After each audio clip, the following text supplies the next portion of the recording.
What is good, everyone? This is your host, Deanna Radulescu with Label Free Podcast. To live your best life, you must live label free. As always, bringing incredible guests from all over the world. So sit back, relax, and tune in. My next guest is a business strategist, best-selling author, entrepreneur, international speaker, also a podcast host, and a former elite athlete. Please welcome Adam Strong. Adam, welcome to the show. I'm glad to be here. I'm excited to chime into your audience and looking forward to having some fun. Me too. So first of all, I always like to have my guests that are from other places in the world. Please tell the audience where you're joining us from. Yeah, so I'm British. So I've got a British accent, but I'm actually living in Cyprus, which is in between Greece and Turkey in the Mediterranean. Very cool. Well, thank you for being here for us today. Your background is very unique. I talk to many elite athletes. I've talked to a few, some former professional athletes, elite athletes. So you've actually trained with Olympic and world champion coach, right? I want to hear a little bit about that journey of being an elite athlete and how that helped you in transforming yourself into a business strategist. Because I feel like there's a lot of key elements there as an athlete that help you succeed in business.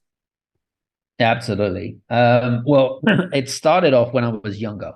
Yeah. So I started off. I went through what I call a midlife crisis at the age of 11. Sounds completely delusional, right? But it happened to me. So my background is that I actually grew up living off the state. So I didn't have a particular lot of my family didn't have a lot of money, and I had a lot of stress and anxiety when I was younger. So my mum suffered from long-term depression, and so at the age of 10, I actually had alopecia. So I'd lost my hair through stress and worry and anxiety. All right, I remember the first time that this happened to me. The first time it happened to me, when I woke up one morning, my hair came out in handfuls, and it was all gone. That's terrible. It's crazy. It had a massive impact on my confidence, as you can imagine, being 10 years old, right? For sure. And so that was kind of like the first catalyst for moving what we're going to in terms of conversation. So at the age of 11, when I was a young boy, by the way, I was very introverted. I was kind of shy. Do you know what I mean? Like, I wasn't that confident because I'd gone through those. I'd had a lot of worries. Do you know what I'm saying? Yeah. So I'd gone through the foster care and things like that. So, so it was, and obviously when you're 10, 11 years old, you're starting to go through puberty and things like that. So lots of things happening, life lessons. But at the age of 11, I got into distance running. Okay. It's an interesting story because it was through the encouragement of my father that I got into distance running. But when I was younger, I didn't have mentors. I didn't have the support structures in place, right, around family or people that you look up to. Do you know what I mean, Diana? So, I didn't have that. And so I turned up at the running track one day, and I remember it was a clubhouse, and in the clubhouse they had this there was this counter, and the counter looked about 12 feet because I wasn't the tallest boy in the world. And this counter looked like a towering inferno. And this lady peeped over the counter, and she's like, hey, how can I help you? And I'm like, yeah, I'm interested in joining your athletics club. And she's like, okay, interesting. She's like, what discipline are you interested in? I was like, well, I've been told distance running is pretty cool. She's like, okay, that's cool. She says, have you got any experience? I went, no. I said, but there's a snag. I said, what's the snag? And I said to her, I'm an asthma sufferer. So I suffer from asthma. So I was like, literally, really bad asthma, right? And what was interesting about this is she turned around and she said, she was one of those things. She's like, don't worry about it. I'm going to introduce you to one of the coaches. I'm like, okay, no worries. All good. So there's me kind of walking down with this lady who's just talking to me. And as I'm walking down towards the running track, I'm seeing all of these different athletes, sprinters, field athletes, distance runners. And already in my mind, I'm already thinking to myself, this was a bad, bad move, right? I'm already making Yeah. a judgment. I'm already Right. thinking, there's no way I'm going to be as good as these guys. Do you know what I'm saying? Like, that's what I'm thinking already. This is 11 years old, right? Um, and then she introduced me to my coach, and his name was Alex McGee. Okay. And Alex was back in the day. He basically turned average Joe blogs, which is me, into champions. Okay, and within the first 3 months, I'll be honest with you, first 3 to 4 months was tough, like because my lungs hadn't adapted. Do you Sure. know what I'm saying? Yeah. And so I could barely run 100 meters. Wow. Right, that was the problem, and that so I couldn't get I didn't have the capacity. My body was finding it very hard to adapt. But interestingly enough, about 3 more months later, I met another similar boy who'd come from Somalia, and he come from Somalia because Somalia at the time was a place of war, and he wanted to get away from the war and stuff, Yeah. and so his parents sent him away to go live with his aunt in the UK. All right, Okay. and so this guy, his name was Mo. And Mo, and his name's Mo Farah for those guys that don't know who he is. But Mo Farah is when I met him at the age of 11.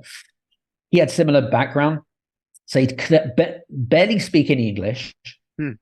Was always bullied at school, low in confidence. It was kind of like my brother in a way because Yeah. we had similar Similar. skill sets. And Yeah. what we did, this was interesting.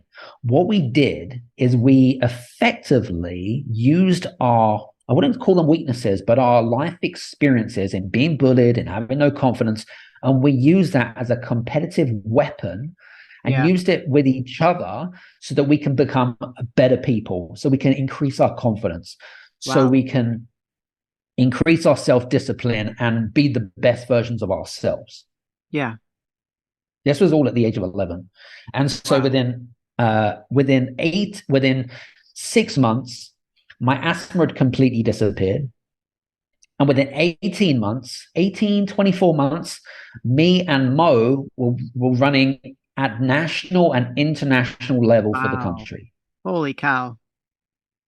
Right. So at the age of 11, I put in the hard work. So all the kids that Sure. are playing video games, right, Yeah. in the evening time after school, they play video games. And I love video games back in the age of 11, right? But I was so disciplined. I decided to put the hard work in. And I'm glad I did, because that was kind of the main, I suppose, stepping stone that helped me to move into things like entrepreneurship. Yeah. So that discipline and that focus with Mo, um, I'm assuming helped boost your confidence quite a bit. Absolutely.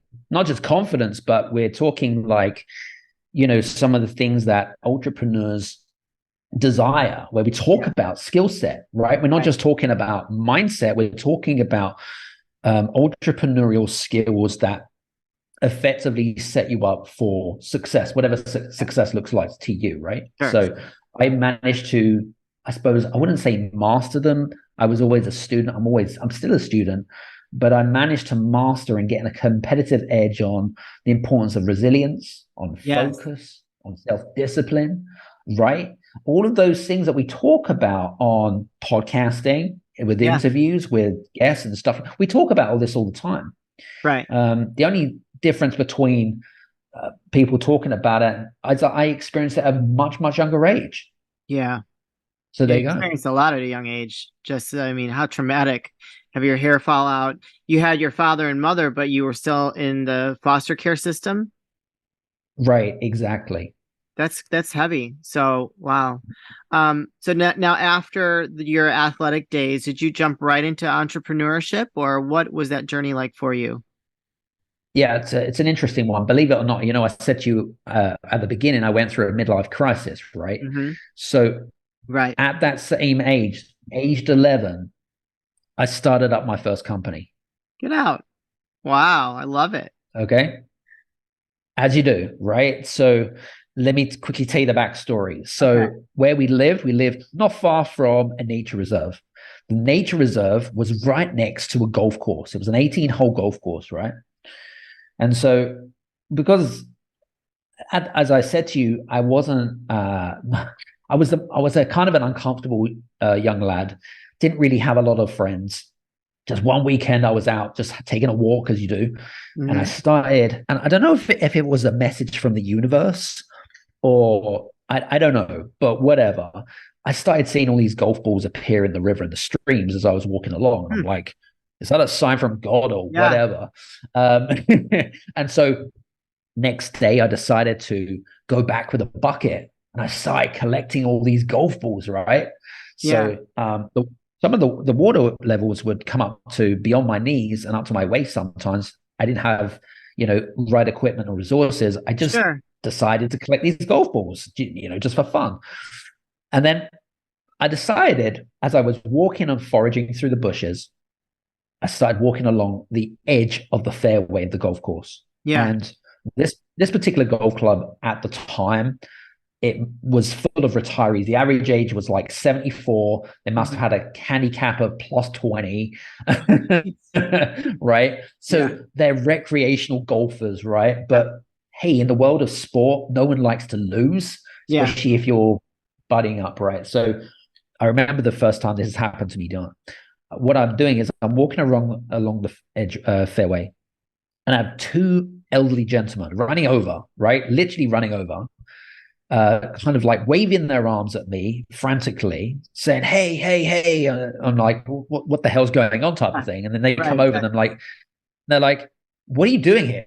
And I'm like, "Well, I find lost golf balls. That's what I do." Yeah. And he was like, "That's interesting. Well, are you prepared to sell your golf balls?" I'm like, never I really thought love it. about it, but sure, right? Yeah.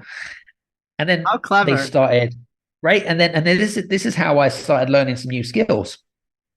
As I start through my first negotiation, I started after my first encounter, I started doing some research about golf balls. I'm not a golfer, right? Okay.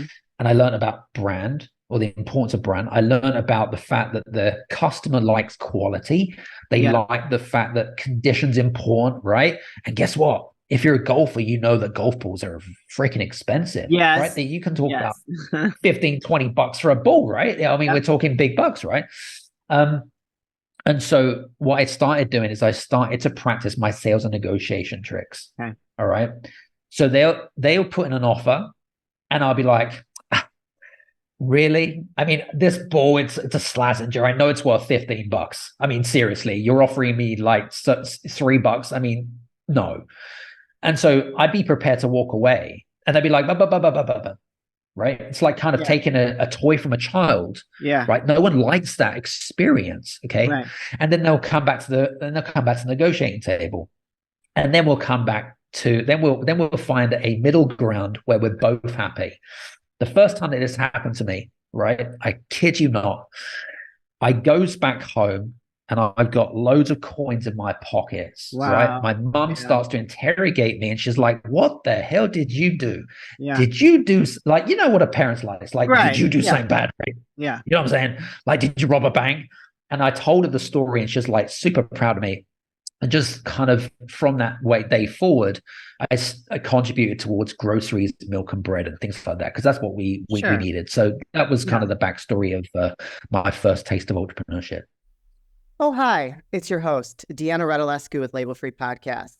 I'm here to share an exciting opportunity with you. I've recently partnered with securevpn.io. They specialize in protecting your online activity, such as transactions, your online searches, your privacy protection, and it protects you from any data leakage from hackers out there that have access to your information. So please click the link in bio and take advantage of the special opportunity with securevpn.io.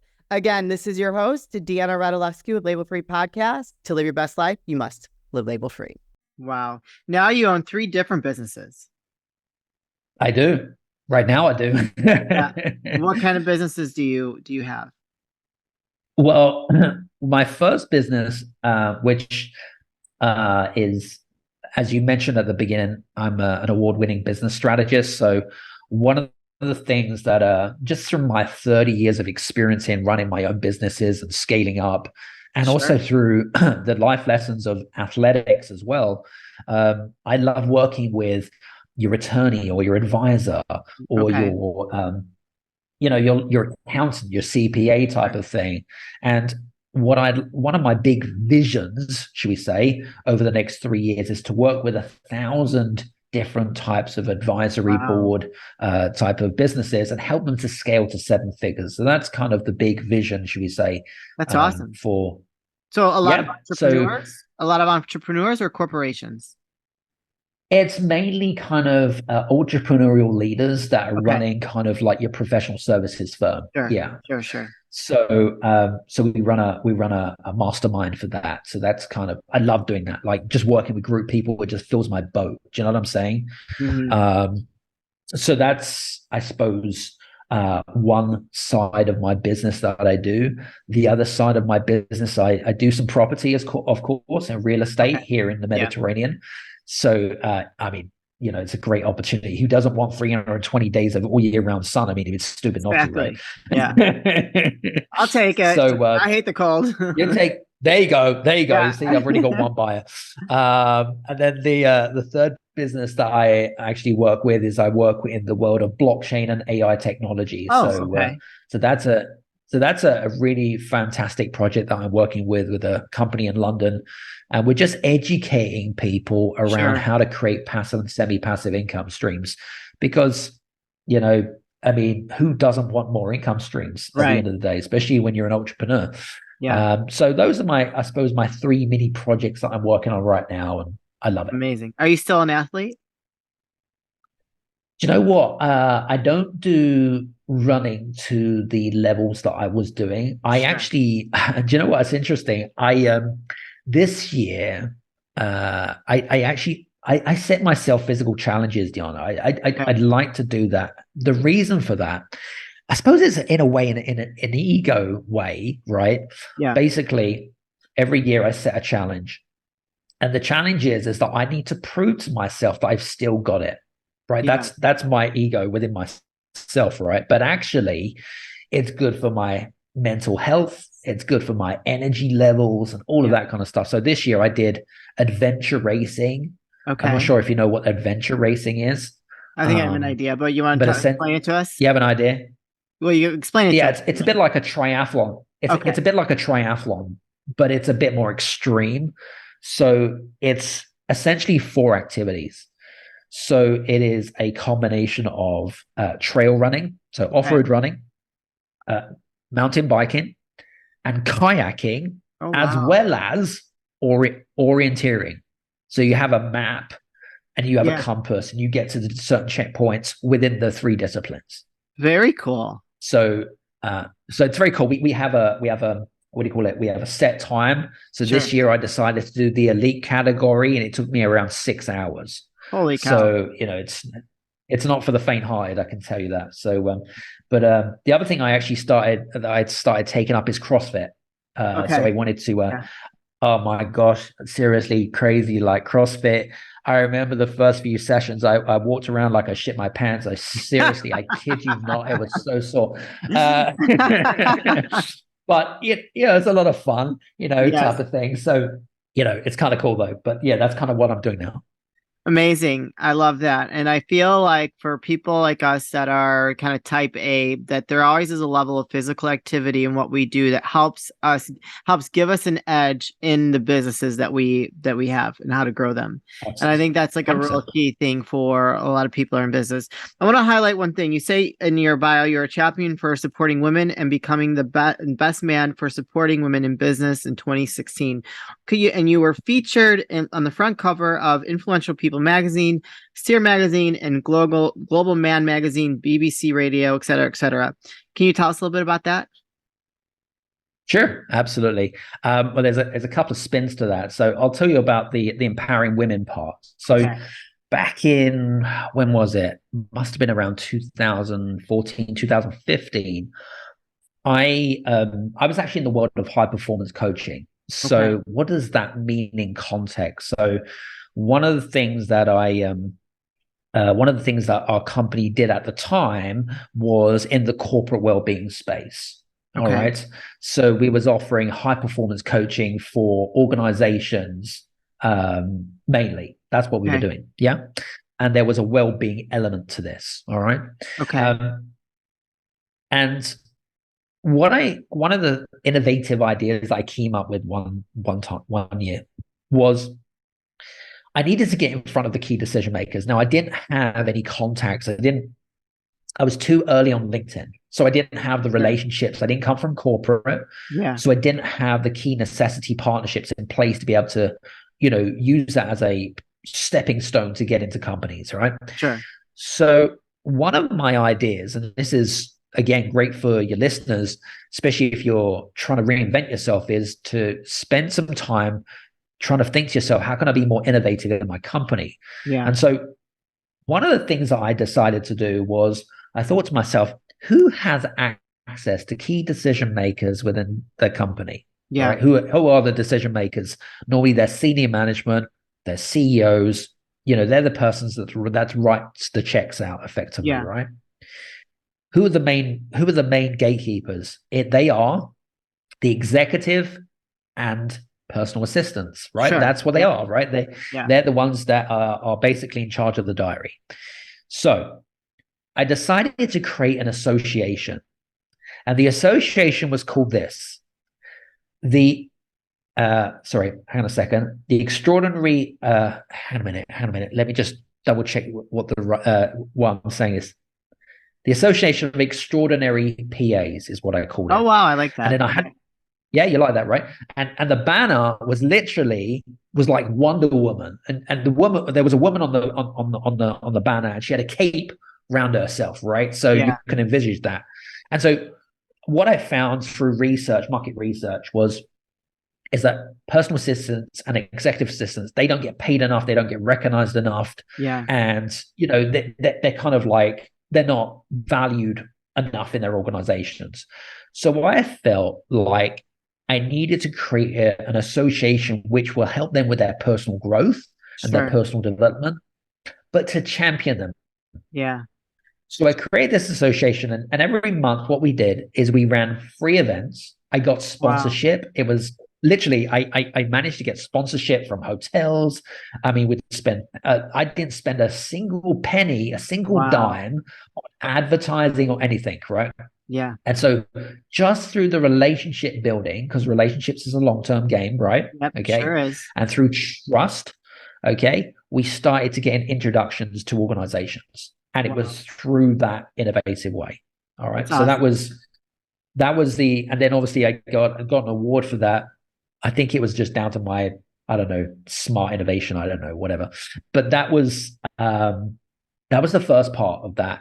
Okay. And I'd probably say over the last 6 years or so, I've very much focused, and I think this is something that everyone should focus on, is building personal brand, And so, as you rightly pointed out at the very beginning, I am a best-selling author. I've got 3 best-selling books out.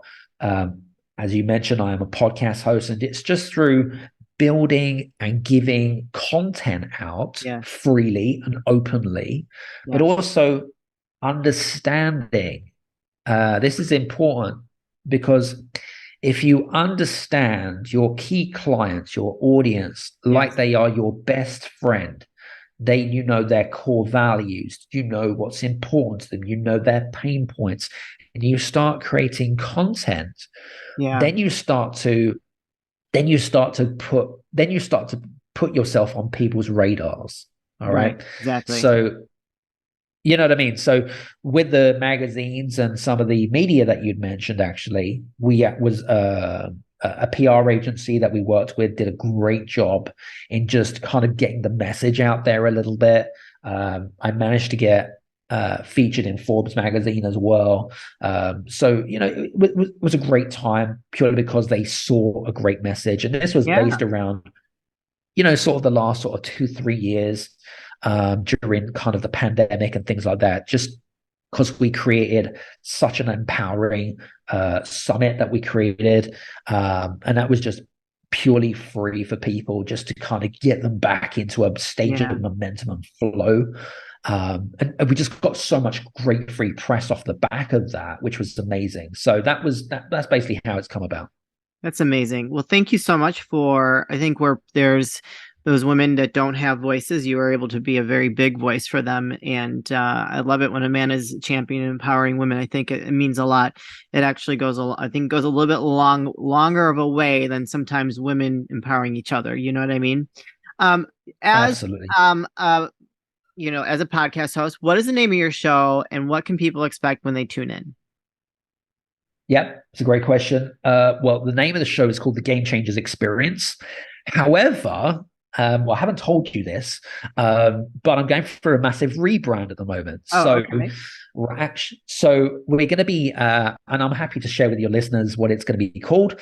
So we're going to be rebranding the podcast called The Business Strategist because it says what it is on the tin. Yeah. And the premise around the podcast really is again, it's kind of based around the premise of helping 100,000 six-figure entrepreneurs, experienced business owners to get to that magic, million business turnover. But I want people to feel like, that